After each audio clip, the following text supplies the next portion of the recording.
Hello, and welcome to this second video based on my book Curiosity Drive, Our Need for Inquisitive Thinking. First, I want to apologize for taking so long to produce this second of these three talks. I'm afraid I've been struggling with computer problems. Today, I shall be talking about working therapeutically and how that differs from other types of health or social care work. I've written on the Phoenix Publishing House website a short blog about the difference between psychoanalysis as a science and as a practice. A lot of what I put into the book has to do with theories about the way that the mind develops, how it functions, and how things can go wrong. I also share some theories about how organizations work and how to think about what happens when they go wrong. In my view, any theories that describe the mind ought to be comprehensible to another mind. The point of a theory is that it captures a moment of understanding something, but is presented in such a way that it can be tested. You could say that it's an expression of a belief. These theories are very useful to people who wish to offer help to those in trouble or to organizations with problems. They can act as benchmarks to help us locate where we are when we're engaged in a particular journey with a client. Negotiating the journey, which is always a journey of discovery, a benign inquiry, is a skill that I think of more like an art than a science. The science provides us with a description of the general geography, but the art is the business of picking your way through the jungle. The first thing to be said about helping people is that you can't help people who do not seek help. This probably seems obvious, but it's not unusual to meet somebody who appears to be looking for therapy only to discover that they are not interested in their own minds at all. They've come to you because they want to learn what they believe are your skills in relating or being successful in life. This allows us to be clear about some of the basic principles of setting up an agreement to do something helpful. That is, it must be agreed by the client or patient that they actually want what you're offering. How would I describe what I offer? My approach is based on an observation that nature has designed us rather well, in which case, when we feel that we have problems functioning successfully, it suggests that there is something getting in the way of this otherwise perfectly adequate design. I see my job as to help the patient to discover what is getting in the way of this healthy development. The next thing we can say about people is that in spite of evidence to the contrary, essentially they are not stupid. If they are suffering, then they are likely to have tried everything to stop that continuing. If they've been unable to stop the suffering, it's because they cannot see where it's coming from. I take the view that things that get in the way of ordinary healthy functioning are taking place below the surface of the mind, in that part which we call the unconscious. It is the part of us that we cannot know directly. This raises the question, how do we get access to that part of somebody else's mind? And this is where some of the theories of psychoanalysis prove to be very useful. We know that what goes on in people's unconscious mind is often reflected in the way that they see the outside world. For example, somebody who has grown up with a violent and threatening father might well develop an unconscious belief that all men are dangerous. Such a person is liable to interpret other people's behavior as evidence that they are dangerous and react accordingly. In other words, they only see supportive evidence for their unconscious belief. The psychoanalytic approach to treatment, therefore, is to assume that the way that the patient sees the therapist will be one way that we can understand what has been going on unconsciously. It's a representation of the unconscious belief that is probably causing the problems. There are several ways in which this kind of phenomenon occurs. One of them was one of Freud's early discoveries, and he called it transference. It's now so well known that almost everybody will recognize the idea that people frequently see other people as versions of their own parents from when they were children. This brings us to another and central principle. The treatment works through relationship. The therapist offers a relationship to the patient. However, it's different to other types of relationship. How is it different? If we are going to pick up information about unconscious functioning of our patients, we must ensure that we keep our own emotional and psychic life out of the consulting room, so that the patient is free to see us in whatever way suits them. Psychotherapists can only do their work properly if they have themselves received psychoanalytic psychotherapy. This enables us to learn about our own unconscious. Although we can never know what is happening in that part of us at any time, we can learn to recognize the indicators of familiar unconscious activity, and therefore allow for it in our assessment of what's going on in the meeting with the patient. It follows from this that we have a duty to our patients to ensure that our own unconscious is being monitored. And it's for that reason that all psychoanalytic psychotherapists have supervision for their work, however experienced and senior they are. We're now in a position to be clear about the basic method of treatment. You could express it as a kind of contract. First, we agree to meet at a regular time in a particular kind of rhythm. Secondly, we have different and clear roles. The patient's role is to try to say or do whatever comes to mind without censorship or inhibition. We call this free association. If you think about it, it's a wonderful opportunity simply to express yourself freely without fear. Of course, it's also very difficult. The therapist's role is to try to understand the unconscious meaning of whatever it is that the patient says or does. That's it. Well, of course, it isn't quite it, because in truth, this does not actually reflect what happens in a session. Freud noticed that the person who comes to you for an initial consultation saying that they would really like you to help some kind of problem, the moment that they arrive for their first session of treatment, they resist the help that you're offering. Not surprisingly, he called this resistance.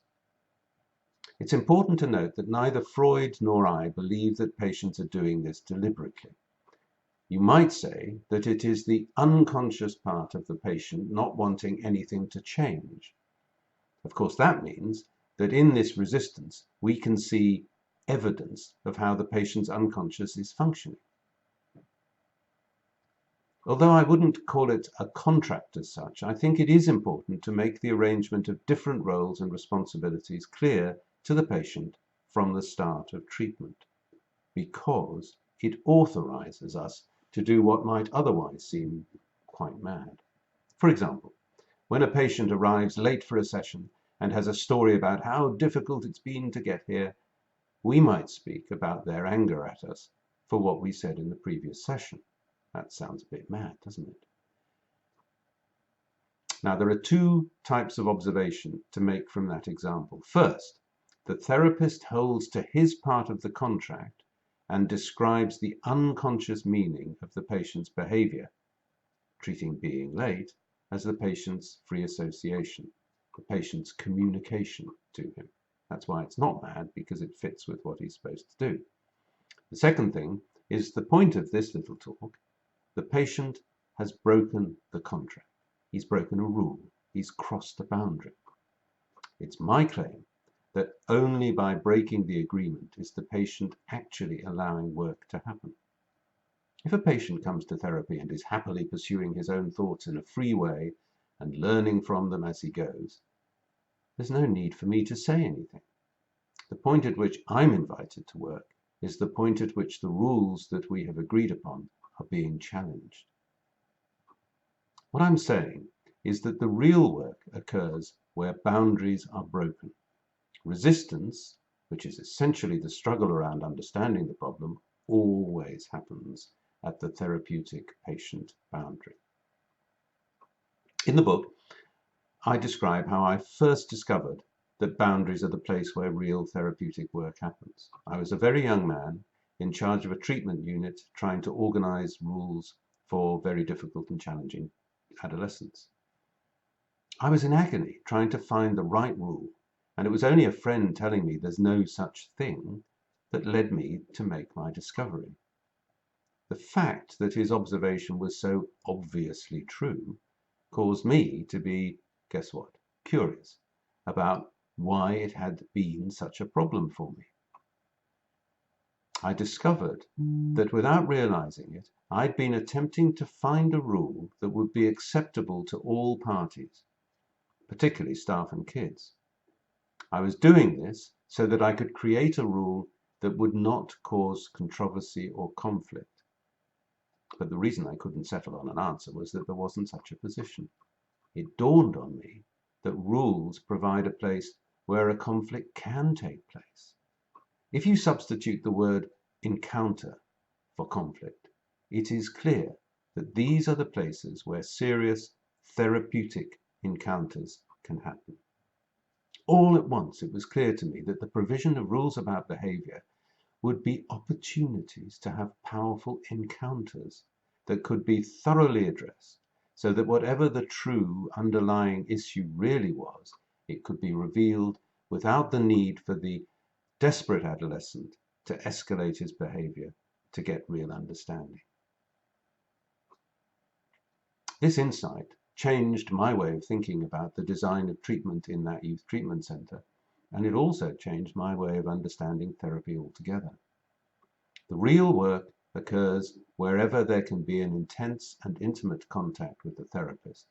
This is the point of real relationship. It became clear to me that real work was to notice these challenges to boundaries so they could be named and understood. So, how should the therapist give himself the best chance to pick up the boundary incursion? Often the only way we know that there has been an incursion into therapeutic boundaries is that we find ourselves thinking or saying something unexpected. We might find ourselves feeling filled with an emotion, for example, rage.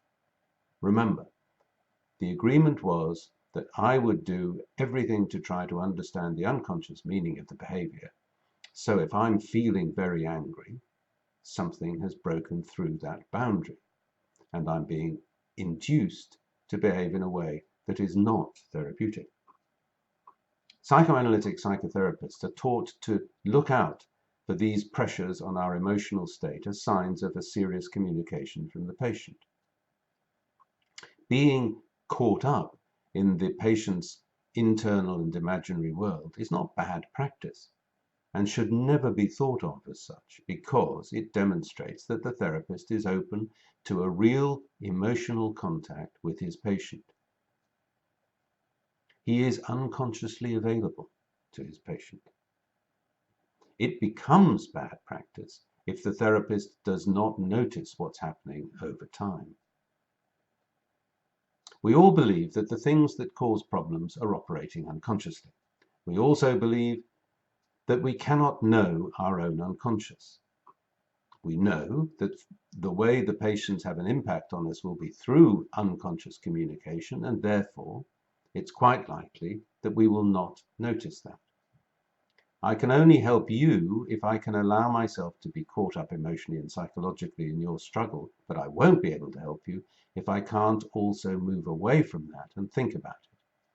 So the good therapist maintains a state of mind in which he can move from being completely engaged with the patient to a third position in his mind where he can observe himself interacting with his patient and learn from that. This internal movement from real engagement to observing oneself engaging is the key to the art of therapy. There's a reason why I have focused on this aspect of helping, and that is because psychotherapists are also at risk from unhappy patients. Patients who want to damage the therapist, and the same is true of the social worker or the nurse or the doctor. Whilst it is very important that patients feel they can be protected from rogue psychotherapists, I want to focus on the other problem. How can psychotherapists be protected from assaults by very troubled patients? You might by now anticipate the difficulty. Whereas in other professions like the law and medicine, boundaries can be defined very clearly and are helpful to both patients and professionals, I've just said that the nature of boundaries in therapeutic work is this is exactly where the work occurs. The work is always about being pulled across the boundary and then recovering and getting back again, and in doing so, making sense of that original pull across the boundary that occurred in the first place. It's always about that. That means there will always be boundary violations. The important thing is that the therapist notices, restores the boundary, and is able to use the experience to help the patient to learn something about themselves conveyed in their challenge to that boundary. This means that the ethical codes of our profession must reflect the fluid nature of our boundaries so that complaints can be investigated in ways that support the therapeutic endeavor rather than destroying the very center of its work. And this is an issue that I addressed in my ethics chapter in the book. Okay, that's the end of today's talk, and I hope you'll join me for the third talk in a much shorter time. Thank you very much. Bye-bye.